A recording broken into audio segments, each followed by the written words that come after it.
What happens when your story hinges on a single day and every minute counts?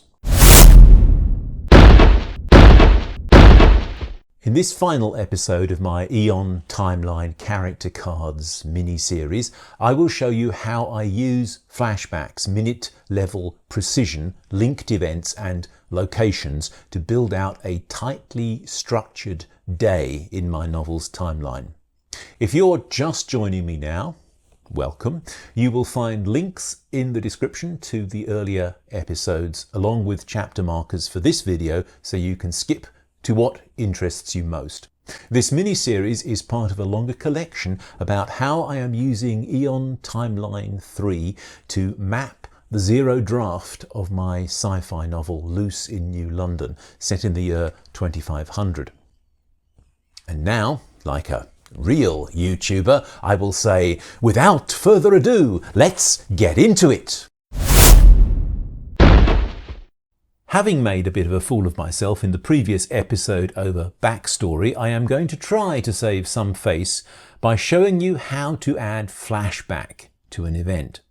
This is done in almost the same way as backstory, but we will do it in the approved way and avoid warnings, losing the event, and panicking.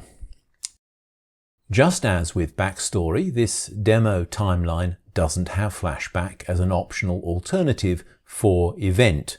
So first we have to set that up. First of all, I go up to the settings cogwheel in the top right-hand corner of the screen. I click on the cogwheel to open settings and then I choose the item types tab. I click on add and then in the name field I type flashback. Let's give it a different icon. How about the spool back icon? This is Aeon's default choice when it includes flashback as an option in its writing templates.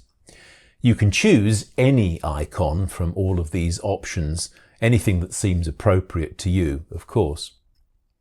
Save that. Now, once saved, you can go back to the event card you want to change. Let's go back to Luce and Phenon start their relationship. I set this up at the end of the last episode as backstory, and so it is, but I think Luce is going to relive it in the present as a flashback, so I want it labelled as such. Let's click on Change next to Event in the event card and check the box for flashback. Yes, the event has vanished from the timeline, but we know what to do now. We go down to the item types button in the bottom left-hand corner. We open it up and we see we have events checked, we have backstory, and now we can also check the box for flashback. And there it is. The start of Luce and Phenon's relationship displayed on the timeline as a flashback. And not a warning sign in sight. I want to show you how I've been setting contemporary events, that is to say events that will appear in the story directly and not as flashbacks or backstory. Let's start by using the magic of the program to flash to today, that is the 21st of June 2500. I'll center the timeline on the day and I'll create my first event. Phenon returns to the University Park to meet with Luce. This is going to be from Phenon's point of view, so I will mark it with red. The date is correct, of course, but not the time. And now I'm going to show you how to get the time and duration down to a granular level. I mean down to the level of minutes. Click on Time at the bottom of the Start Date box in the calendar and choose the hour and minute when the event starts. As you can see, you can even set the second if that is important for your story. I am happy with getting times down to the level of minutes, so that's what I will do. Now, I'll set the time the event ends, and so the time it takes for Phenon to return to the University Park to meet Luce is 27 minutes. Great. I am not going to tell you where he comes from. You will have to read the book, if it's ever finished, or even published. Now, who's involved here? Phenon and loose. Okay, let's set a location. Down to the location field in the events card, and I will type in the University Park. Click off the card and that information is now displayed on the timeline. Okay, I forgot the summary. Here you are. Phenon has arranged this meeting in order to delay Lucy's arrival at the Starry and save her from being arrested by the constabulary. He knows the raid will take place at 1700. Let's quickly add some more events around this one. Luce goes to the meeting. This is from her point of view, so I'll make it teal. She gets to the park before Phenon and waits for him.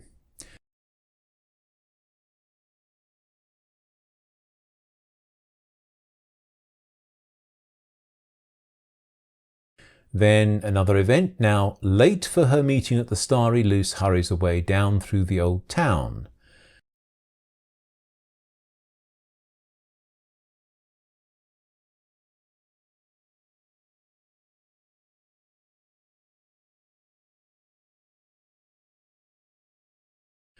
Meanwhile, Phenon, still in the park, watches her go.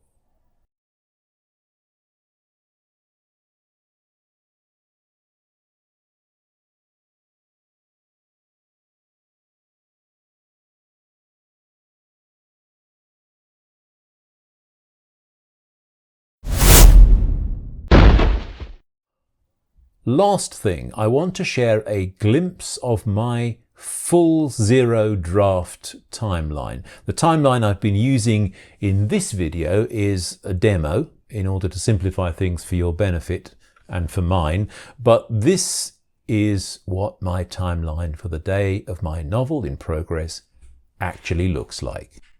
I'm sharing it because I'm proud of it and because I want you to gasp in wonder at the complexity and delight in the colours. But I'm also showing it to you at the distance and at speed, not to stop you from seeing the story so much as to hide all the mistakes I know are there.